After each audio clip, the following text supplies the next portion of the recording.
Hola, ¿qué tal? Bienvenidos nuevamente a este video que es la segunda parte de la documentación o definición de los procesos.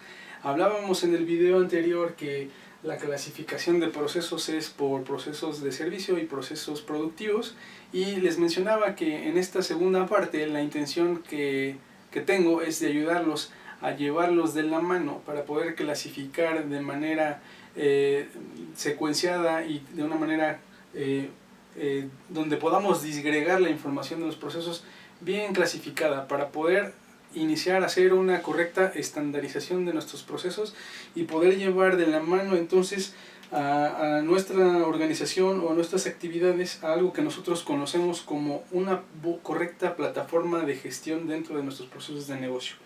Es decir, una estandarización de nuestra plataforma de gestión y nuestros procesos. Bien, entonces hablábamos que la clasificación básica, lo que yo les decía, es productos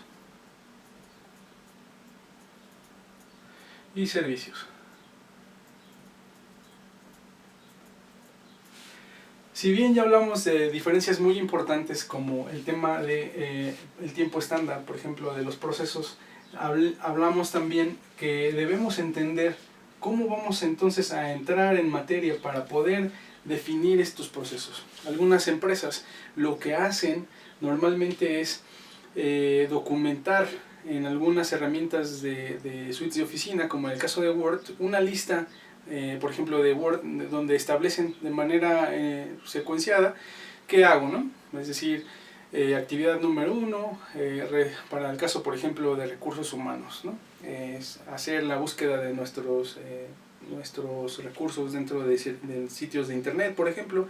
Luego revisar, por ejemplo, los currículums, hacer un filtrado por los perfiles, clasificarlos por el nivel de profesional, el nivel de experiencia, etc. Esta secuencia ustedes la pueden ver y luego los enlistan en Word, por ejemplo. Sin embargo, también hay herramientas un poquito, digamos, más dinámicas, como puede ser el caso de Excel. En las herramientas de Excel igual se hace un listado de las actividades muy similar, en donde establecemos de paso a paso cuáles actividades son las que nosotros ejecutamos. Nosotros tratamos de esa manera de explicarle a las personas que no son dueñas de nuestras actividades cómo llevamos a cabo, digamos, nuestras tareas. Sin embargo, es algo muy interesante porque nosotros estamos hablando de nuestras actividades en los elementos más básicos, como yo lo mencionaba, que son nuestras actividades definidas por un verbo.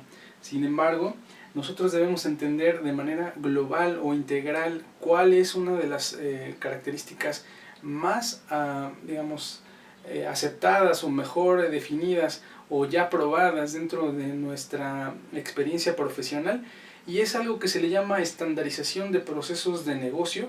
Y normalmente esta estandarización de procesos de negocio se lleva a cabo a través de una clasificación en 4 niveles. Hay distintos marcos de referencia, incluso el tema normativo, como puede ser el sistema de calidad de ISO 9000, establece también su propio marco de referencia para poder hacer la documentación de procesos. Sin embargo, la mayoría de nosotros conoce lo que se le llama flujos de actividades o diagramas de flujo. Estos diagramas de flujo son representados básicamente por símbolos que son donde explicamos una actividad y que son algunos rombos de decisión. Sin embargo, son muy básicos o muy elementales. Lo que sucede es que cada uno de esos marcos de referencia, cuando se establece en una organización, necesitan entenderse algunos elementos adicionales o que son una capa superior en la documentación de los procesos. Es decir que cuando yo hablo de un marco de referencia, pueden ser marcos digamos, que explican cómo llevar a cabo esta documentación de procesos, con qué objetivo.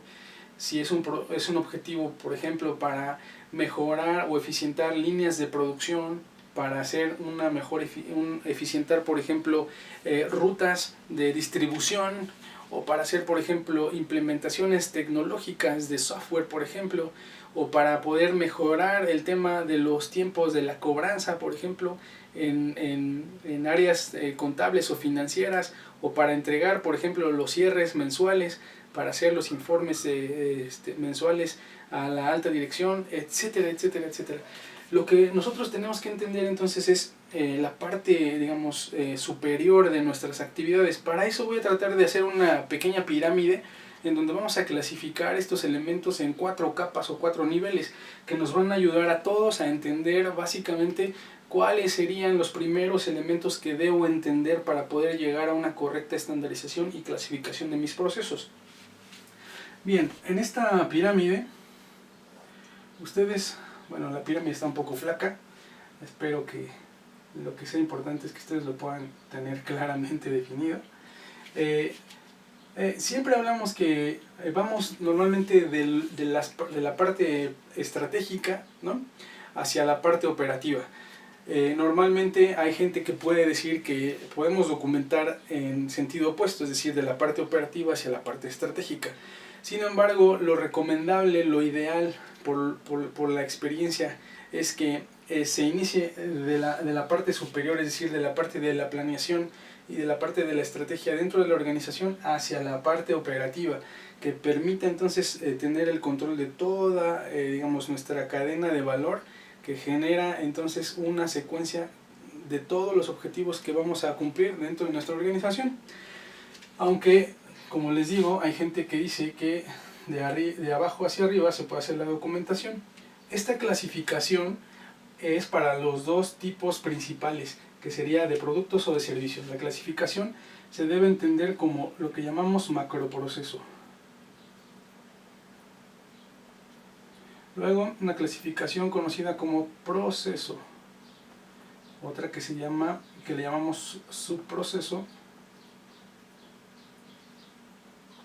Y el último es el nivel de actividad.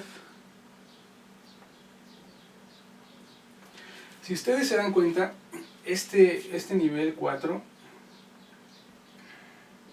es el que normalmente algunas de nuestras organizaciones o en algunos de nuestros proyectos buscamos entender el cómo se lleva a cabo cada una de esas tareas. Sin embargo, muy pocas veces está claramente definido y muy pocas veces está claramente estandarizado. Es decir, que dentro de, por ejemplo, la parte de marketing, tienen una manera de documentarlo, como ya les decía, con una herramienta de Word, en producción con una herramienta de Excel, por ejemplo, en la parte de finanzas, con flujos de actividades o diagramas de flujo, en otras áreas, por ejemplo, de calidad, con su marco de referencia de ISO 9000, etc. Algunas personas incluso recomiendan hacer en este nivel la documentación de sus procesos en algo que le llaman diagramas de tortuga, que es entrada, proceso y salida. Y esas cosas son algo que cada uno de nosotros vamos inventando en nuestra cabeza porque no tenemos el conocimiento correcto o el conocimiento técnico de cómo se debe de llevar a cabo una disgregación de los procesos. Vamos a entrar entonces en esta clasificación. Los macroprocesos, para tratar de ayudarlos, imaginen el mapa de la República Mexicana. Es decir, entendamos qué es nuestra organización, qué hacemos dentro de la organización y quiénes están, digamos, en ese mapa completo de la República. Entonces podemos ver que nuestro mapa representa a cada una de las regiones en estados, y esa clasificación es, digamos, la más alta clasificación en donde podemos entender una plataforma de administración de toda la organización, en donde van a encontrar las áreas de producción, las áreas de distribución, las áreas de ventas, las áreas de compras, las áreas de marketing, las áreas de contabilidad, las áreas de finanzas, etc. Así como los estados de la República. Bien, el segundo nivel de disgregación de los procesos, tratando de utilizar el mismo ejemplo, hablamos que es entonces cada uno de esos estados de la República o cada uno de nuestros estados dentro de nuestra organización, como puede ser el marketing o puede ser recursos humanos. Hablamos que solo en esa parte o en ese estado de la organización vamos a enfocarnos o vamos a mirar hacia un poquito más a detalle. Esto sería entonces un estado por cada uno de los elementos de la organización. Y luego una clasificación siguiente, que sería la de subproceso, sería hablar dentro de los estados tenemos municipios. Y los municipios también forman parte de este estado y al mismo tiempo de esta república. Y si ustedes se dan cuenta, vamos descendiendo de manera más detallada a una disgregación de los elementos que están en el entorno. Si hablamos entonces que los subprocesos serían como para nosotros los municipios o en nuestro caso dentro, por ejemplo, de las áreas de recursos humanos, hablamos, por ejemplo, que está la parte de reclutamiento, la parte de selección, la parte de los sueldos y salarios. Hablaríamos que cada una de esas áreas son esos municipios de los que hablamos dentro de nuestra estructura organizacional. Y por último, las actividades que serían en nuestra representación gráfica, una colonia o un detalle específico de las calles, de cómo se llega a ciertos lugares, dónde están las tiendas, dónde están algunos lugares de consumo, etc. Aquí es donde están los detalles que nos llevan de la mano dentro de nuestra organización a conocer cómo se lleva a cabo el día a día dentro de esa parte específica de la organización. Bien, hasta aquí por el tiempo vamos a detener esta segunda parte de explicación de los procesos y su clasificación, esperando que les esté siendo de utilidad. Les envío un saludo, estoy atento a las dudas y a los comentarios que ustedes tengan al respecto. Hablaremos en el siguiente video de cómo entonces vamos a clasificarlos y cómo vamos a documentarlos correctamente estos elementos o esta disgregación de los procesos de acuerdo a su nivel de clasificación, ya sea de producto o de servicio. Hablaremos también de lo que serán, por ejemplo, los elementos o atributos de información más importantes que debe considerar cada nivel de documentación, sobre todo esta de las actividades, en donde hablaremos que se deben documentar actividades con preguntas muy simples, muy sencillas, de qué haces, cómo lo haces, para qué lo haces, cuándo lo haces, etcétera. Este tipo de preguntas que son muy simples nos ayudan a definir de manera muy general, pero muy clara, los procesos ya estandarizados, ya alineados. Así que bueno, estoy atento a sus comentarios, les mando un saludo muy cordial y muchas gracias por estar viendo estos videos. Espero que sean de utilidad para ustedes. Hasta luego.